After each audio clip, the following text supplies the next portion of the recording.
A very good morning to you. You know, if it is Tuesday, it's time to focus on matters education right here on Morning Prime. Welcome to this show. My name is George Maringa, and today we shall be speaking to Mckinney School. And to be specific, my guest is Jean Washira, the head teacher of Mckinney Middle School. She joins me right here in the newsroom for this discussion of Unpacking CBC. What are your concerns? What are your thoughts on this whole issue that the CBC is all about? Engage us on our social media platforms at KTN News KE, at George Maringa _ use the hashtag Morning Prime, and we shall be sure to sample much of your feedback as the show progresses on. Now, Jean, thank you so much for making time for us right here on Morning Prime and on KTN News. And thank you for having me. Great indeed. Now, this whole CBC, when it came up just about 4 years ago, when the government introduced and said we had to move from the 844 to the CBC, what exactly in education were we transiting from 844 to CBC in a nutshell?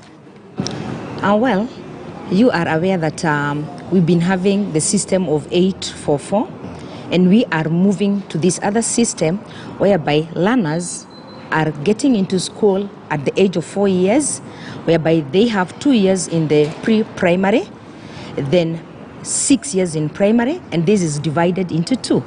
We've got the lower primary, which is grade 1, 2, and 3, and we've got upper primary, still in the primary, which is grade 4, 5, and 6, which is we are having now the pioneer grade in grade 5, and by the end of this year, they shall be now transitioning now to junior secondary, having finished the primary phase. Then after that, they will be joining the junior secondary, which will be again, it is known as the middle years learning, which is about 6 years, whereas the 3 years in junior secondary and 3 years in senior secondary. So that's and there is a whole let me put it this way, that there is a lot of change, because even the way that the learners learn, the way the teachers teach, it's totally different from 844 to CBC, because even the way that the learners are examined, it is totally different. In the 844, we talk about marks, we talk about grading. In CBC, we're just using rubrics showing every learner's progress. Yes. Okay, and at Mckinney School, when this CBC came up, having been, rather, your school being one of the schools that has several, forms of integrated learning, how did you adjust into it? The management heavily invested in the training of the teachers and calling the parents as well to come in and let them know what changes to expect. So it has been a long journey, lot of training, so that the teachers will understand first, so that in whatever that they are implementing to the learners, they have a whole understanding of the same. Calling parents, informing them one by one, even them wanting to know, coming into school, wanting to know what is this change that we are experiencing, getting newsletters from school, explaining to them, and so forth. Yes. And how did the training go along for the parents and especially for the teachers? Especially for the teachers, it's still ongoing, because we are still in the process of implementing.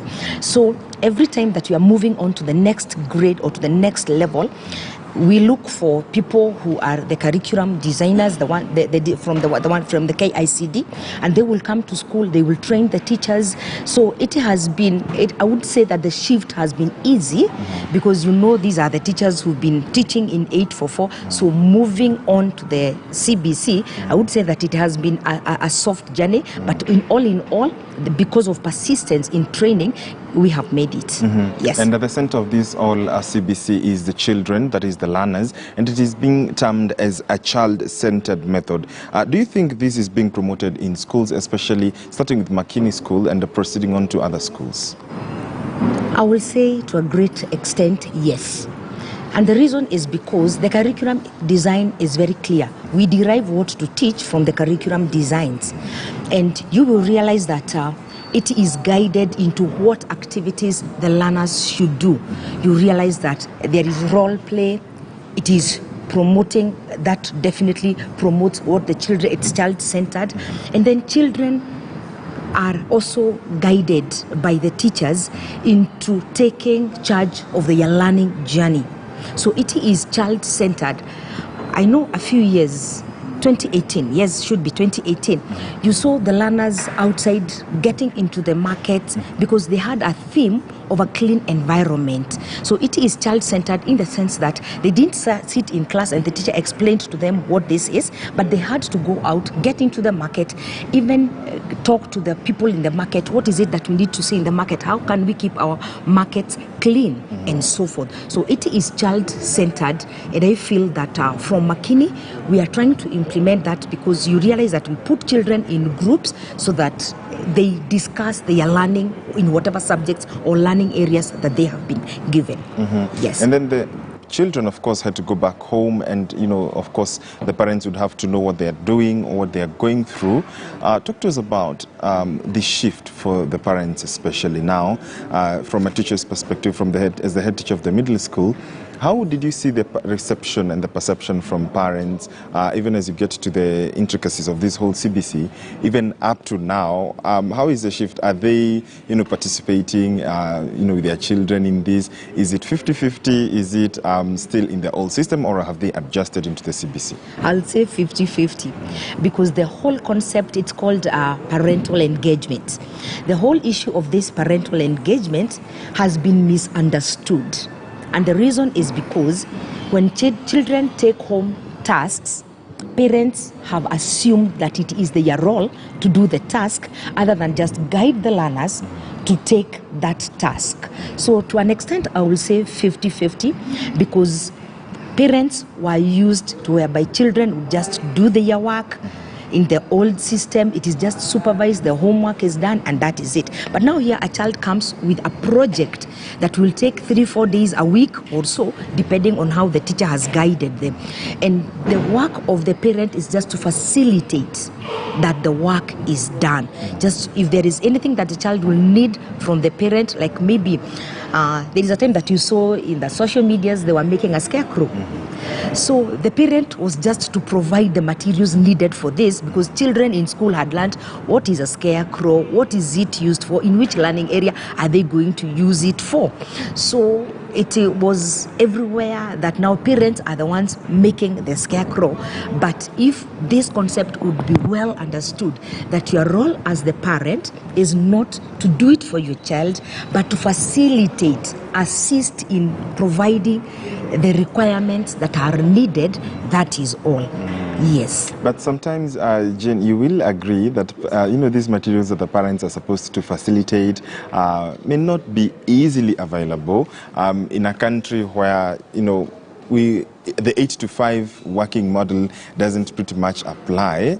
Our parents work overtime, some live far. So even accessibility and staying with a child, there have been concerns, some parents saying, fine, we understand that this is, child interactive, child-centered, but at the heart of it all is resources, because, for instance, the scarecrow, some issues, some things, even you see parents, going to cyber cafes and in offices printing, documents, printing stuff. How is this CBC, whereas, there are the pros and cons of it all, but resource-wise, without getting so much into it, resource-wise, how would you advise then that a parent would adjust? Because, the government rolled this CBC out, but then resources are still an issue for the parents. One, we have been guided that we use whatever is within your means. Going to the cyber cafe to print out documents and what have you, there are other ways that they can still do the same work. Other than printing, they could just note down after maybe a child has Googled and has come up with the information that is required. A child can just make a few points of whatever that they've been asked, not necessarily to go and print, not necessarily to go and get the drawing from the cyber cafe. A child who is good at this art could just scribble whatever that they have been asked to do. And it is in also the curriculum design, where we are guided from the way that we teach. As I told you, we are given a variety of how to get to maneuver the same thing. If I am in an urban setup whereby I am able to access maybe the cyber cafe, it is okay. If I am in the remote areas whereby even electricity is an issue, this child can just note down, and all of you, because we are not competing, we are looking at an individual, this child will be, the work will be looked at individually. Yes. So when you look at it from a parent perspective, when you look at it all, after going through the CBC, for instance, for a parent who enrolled one child in 844, and along the way they picked up the CBC, how would you analyze the perception and accessibility of the parent and being able to understand and digest the CBC and matters education and engaging the child? Has there been a shift? The shift has been there, but as I said again, it is slow. And probably because of lack of understanding, as I put it earlier on, due to lack of maybe interacting with the schools. Then at this point, what I would say is schools to try and engage the parents and let them know what is their boundary, what is it that you are supposed to do, up to what level, up to what point are you supposed to go to move on with your child. Yes. Indeed. Now, does CBC really manifest equality among the learners, and how would you perhaps advise for this to happen?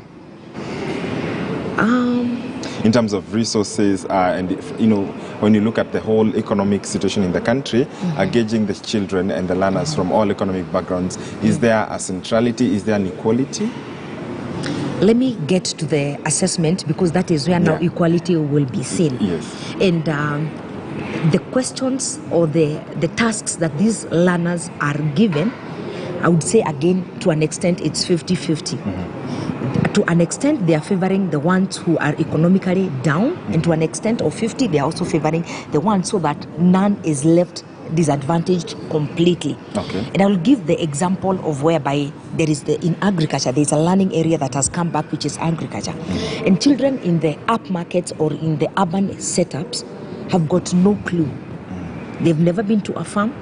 So this equalizes and when it comes now to the technology, these ones who are in the urban have got everything to know all about technology. They are quite exposed. Then again, these ones who are in the up countries, probably where there is no technology, is not well. There is no good technology. They are not as advantaged. So that to strike a balance in like maybe the area that I have given in agriculture. Yeah. These children who are in the urbans, when it comes to the farming, they are struggling a little bit with the information. But the ones who have been brought up in the shamba, waking up to go to the garden, when they need vegetables, they know where to get it from the garden. At least that one you realize that it is favoring these ones who are in the rural setup. Yeah. Then when you come to the ones who are in technology, about technology, the ones who are in urban setups, it's also favoring them a little bit. So all in all, what I will say is that none of them are disadvantaged completely regardless of their economical background, and none of them are quite advantaged because of their economical background. Yes. Then a question would arise, how do you then balance when these learners, from the different, because it's a reality, from the different economic backgrounds, when they now step out into either higher institutions of learning, university, and later on into the job market, won't there be an imbalance when you look at it all, or will that be, shall we be setting a precedence for majoring in certain issues, or will it be an imbalance on the other side? How do you look, from what scope do you look at this? I look at it that as children progress in CBC, in senior secondary, there will be pathways. And in these pathways, children will be taking areas of their interests where they are good at. And so when they get into the job market, they will not be getting into the job market depending on their economical background, but they will be getting into the job market depending on what they are specialized on, depending on what their specializations are. So those ones who are good at sports, they will just specialize at the sports. Those ones who are good at STEM, they'll specialize in the STEM. And then when you get to the market, nobody will be looking at what journey that you have gone, but at the top, there will be specialization of your interest, what you are good at, and so on. Yes. Let me ask you a personal question as a teacher, because you interact with these learners a lot, and it is at this stage that is the very formative. In the CBC, when you look at all this, competency-based curriculum, are you seeing children perhaps being able to identify, I may be interested in sports, I may be interested in agriculture, I may be interested in science, and perhaps how are you then able to bring it out, even music and the arts, how are you able then to bring it out for the child to be able not to feel inferior among the peers, and also be able to identify that this is something that they can do in school, whereas there is still, books and lessons to cover? George, I will surprise you by telling you that we decided to have something in our school. Let me start from my school. We decided to have something in our school, and we told them to dress their career. And now they have learnt about home science, they know about cookery, they know about other things in home science, they have learnt about agriculture. And when these children came, some came dressed like chefs, others came in gumboots and I want to be a farmer. Others, of course, definitely came dressed and they want to be pilots, they want to be lawyers. And initially, when that would happen and you'd go to a class and ask children, what do you want to be when you grow up? You wouldn't get a child telling you, I want to be a farmer, because they did not have any information about that. It is not that farming, we were all running into the white-collar jobs. But now, children have been taught that for you, even in farming, you can still make it in life. You can be a good person in farming, and it is not a bad career when you decide that you are a farmer. It is not a bad career when you decide that you are becoming a chef. It is something that is also being regarded in the society. So I will say that from my perspective, the children that now, because of whatever that they are learning, because of the journey that now they are being taken into, they will not feel shy. They will not shy off to take these other jobs other than just the white collar jobs. Yes. From where you sit, then, do you think that as a country, how long should we get, or rather, what's the time frame you think that would take us to get to a situation where the white collar jobs tag is fully eradicated and people can now take the blue collar jobs, other informal kinds of jobs? And perhaps because we've seen the government is putting so much emphasis on TVETs, shall we see this in perhaps 5 years, 10 years, 20 years, that that the shift of getting to the workplace has changed, even from employment to self-employment? I would say give it 10 years so that the pioneers will have gone through the whole system. Now they are in the colleges, they have moved out from the colleges and the universities, and now they are into the job market. We will see the change when they get into the job market. Yes. But then they will meet people, those of us who went through 844, yes, perhaps being their supervisors. Yes. What do you prepare or advise those that perhaps will be now interacting with learners who have gone through the full CBC in trying to assimilate them into the job market? One thing that I have understood is that in quote unquote, that in the 844, there has been an outcry from the employers that the people that they are getting in the job market, and I'm not demonizing 844, and the people they are getting in the job market do not have some of the competencies that CBC is seeking now to replace. Communication and collaboration, critical thinkers. So I would say that the ones who went through, the ones that we went through the 844, when these ones will be coming from the CBC, they will be bringing in that gap, to seal that gap that we in the 844 we have been unable to bring, and it will be bridged. We will not be hearing of employers saying that now we are still having people who are not critical thinkers. It is only what they know, the knowledge that they know, but they can't get outside. I don't know whether it's outside the box or on top of the box. They can't get beyond there. George, I want you to look at, even before we go to the job market, I want you to look at my age, my era, when we were growing up, and we would come up with our parents, maybe we were born 8, 10, 12 there, and our parents buying a school bag for you wasn't a priority. And what your parents were, so it was you, the books are there, how they get to school, it's up to you. It's up to you. And we would get, I remember that we would sit down, get a crochet, and we would make very nice bags to carry our bags, our books to school. Now think of this era, these children, they cannot even thread a needle. Because they have not learned. For us, we were able to do it because we learned it in school.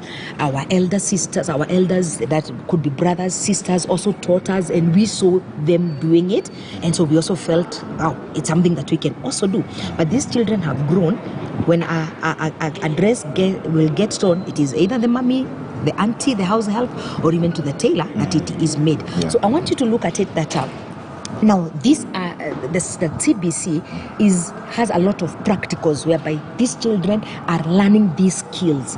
In home science, they are learning how to do, it is back, they are learning how to do the needlework. So the button will come off and the child will just pick it up and fix it up. So when I look at it now further into the job market, I also look at people who will come up with a lot of diversity, open-minded, with a lot of, they're critical thinkers. Their communication skills are up to the expectations of the employers.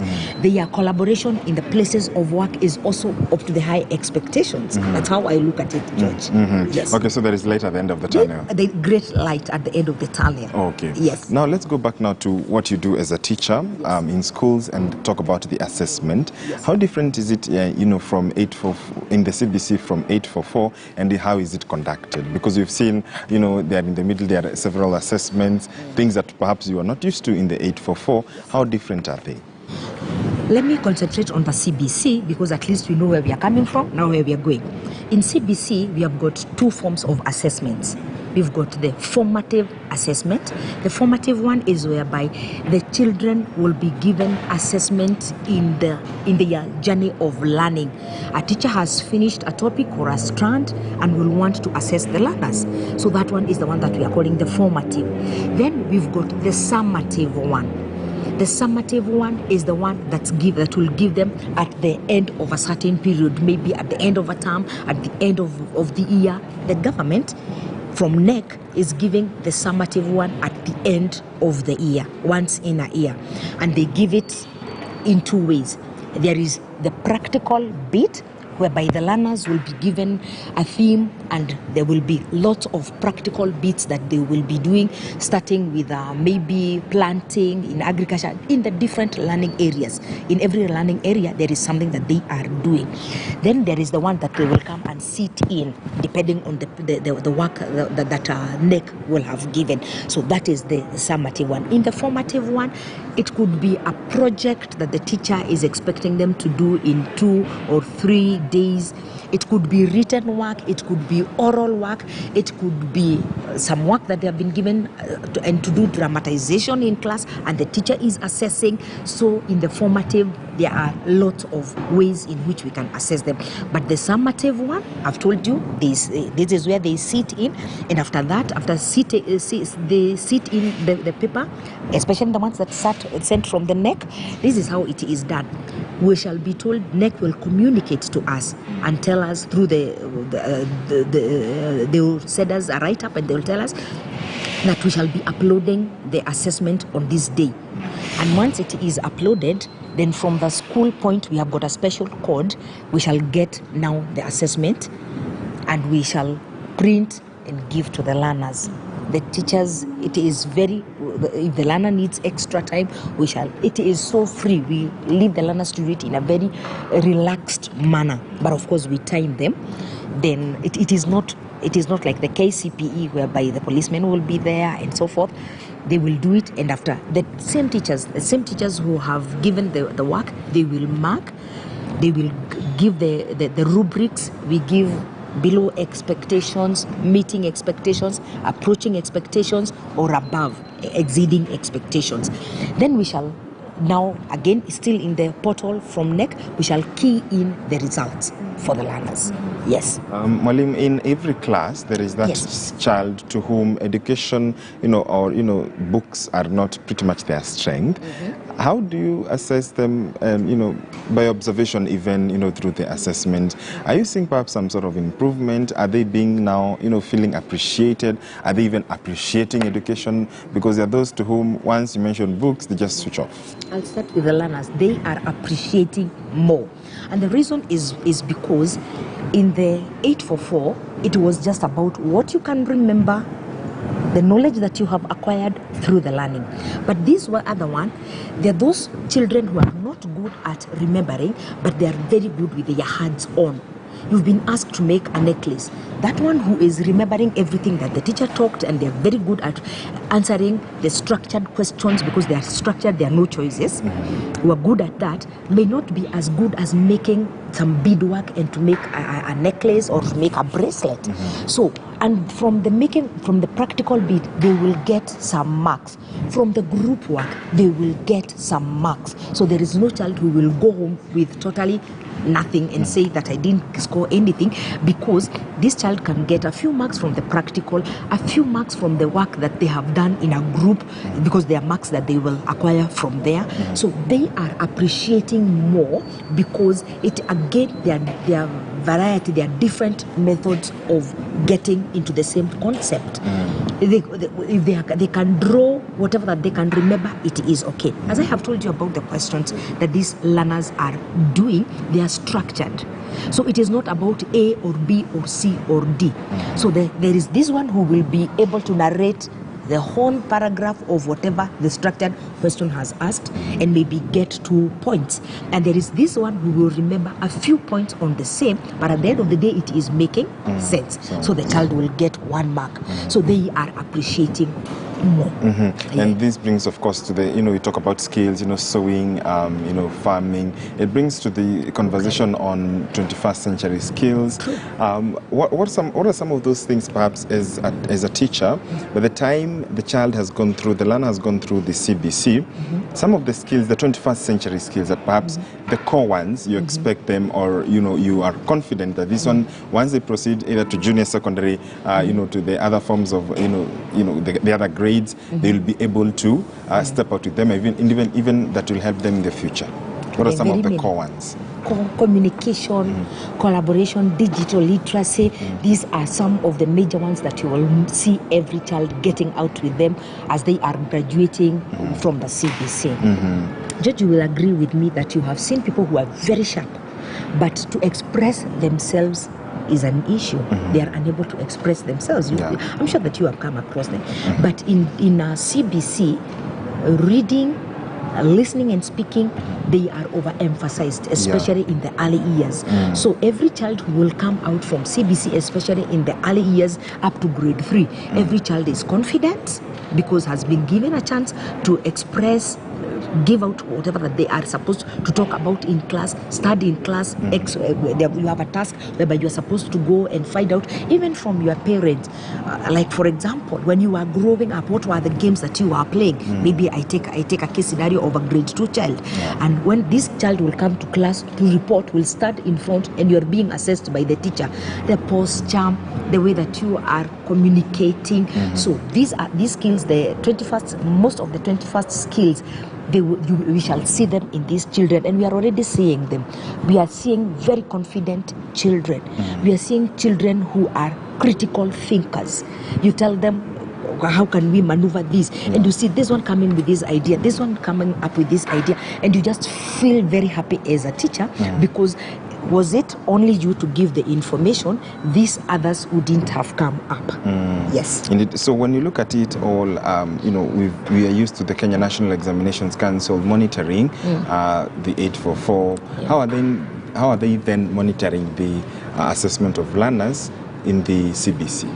I will tell you as a fact that if there are people who are really on the ground every time that we are sitting the national assessment, it's the NEC. People are on the ground. They will sample schools and they will come get feedback from the learners about the assessment that they have given and get feedback from the teachers and the head teacher as well. What challenges did you go through? What is it through in the whole process, starting from downloading, starting from giving out to the questions to the learners, and also the learners, they are asked, what is it that you have been, that you have, are there challenges that you experience? What were the challenges? And they will note for the improvement of the coming one, the next that will be oncoming. So yes, they are monitoring. Though also, they follow every learner, following on every learner. Every learner, when they get to grade 3, the learners are registered with NEC, and they get a special number, I will say equivalent to an index number, which is called the assessment number. And this assessment number is the one that the NEC will now trace an individual learner, because it's unique. The one that you get is different from the one that I will get. So if they want to get the one from Mrs. Washira, they have got the code, and so they will be tracking from grade 3. How have I been performing in our practicals, in the sit-ins, and so forth. Yes. So now this moves to the discussion on junior secondary school. It's a discussion that has been there, I mean, for quite a while now. Yes. And how is then Mckinney School prepared to go through and implement, or even is Mckinney School ready for junior secondary school? I will say yes, definitely we are ready. But begins from what we have heard, or the information that we have as schools, is that the government has decided or has given a directive, or the way forward, that junior secondary school is going to be to be domiciled in the secondary schools. Yes. But any other primary school that has that they have the capacity, they're still allowed. The private schools will be assessed to be seen whether they also merit to start the junior secondary, and this one they will look at the human resource, they will look at the infrastructure, and once you've been assessed and you've been given the license, then you can. So as Mckinney School, we have started, we are implementing CBC at the primary level, and we are feeling that we have what all it takes, what is required. We have the facilities, we have the human resource. And so it's just a matter of being assessed, and once we've been given the license, yes, we are ready for that. We are ready to, the management is already investing heavily in coming up with labs, home science rooms, art and craft rooms, whereby most of the practicals will be, because as I said earlier on, CBC is a practical based curriculum. So we have got to have those rooms, and Mckinney School is geared towards that. Yes. Indeed, as we wind up this conversation, bring this conversation to a close on matters CBC, what would be your parting shot to the teachers, the schools, the learners, and the parents, in whichever specific order you wish, in trying to implement this and the benefits that perhaps you see as Mckinney School, and would you perhaps even as Mckinney School be willing to offer lessons to other schools and partnerships such as these discussions on implementing CBC in schools? Okay, my parting shot would be that yes, CBC is here, and every time there is change, definitely there are other challenges that will come with the change. And one, it is for us, for CBC to move on, as you have mentioned, all these stakeholders, beginning from the teachers, from the parents, from the learners. First of all, it is that we need to give it the support that it requires. As what is my role as a teacher, and what is the support that I can give to the CBC that goes direct to the learners who are the beneficiaries of CBC? What is it that I'm going to do to the learners? First of all, it is to change my mentality, the whole mentality of how I have been teaching, how I have been perceiving the learners in 844, so that I am able to understand them and understand their needs and the end product that is needed from CBC. And from the parents, the schools, I'll go back to the schools. schools, the school and also, I say, the government, to educate. We educate the parents to know what are their expectations, what are their limitations, what is needed from them, from the society, what is expected of them. And when this is done, I believe that now the learners, because they are beneficiary, it's a triangle. When we do the right thing as parents and as the teachers, then the beneficiaries who are the learners will get what they will require. The government is investing heavily and is ready to make CBC work. So for us, it is to give it the support. And to me, this is probably, CBC is probably what the education sector has been waiting for. And the ed product, as I said, probably in next 10 years, we shall see the results in the job market. We shall see them not only in the job market, others getting to their self-employment, not all of us looking for the white-collar jobs. Yes. Indeed, and what a way to wind up this conversation. I have been speaking to Mrs. Jean Wachira, the head teacher of Mckinney Junior School, Mckinney Middle School, rather. Jean Wachira, the head teacher of Mckinney Middle School, right here in studio, speaking to us on matters unpacking the CBC. And as you've heard, there's so much in stock, and of course so much to learn from this CBC, the competency-based curriculum. I am George Maringa. Thank you so much for joining us this morning. Up next is News Diary. Do stay with KTN News.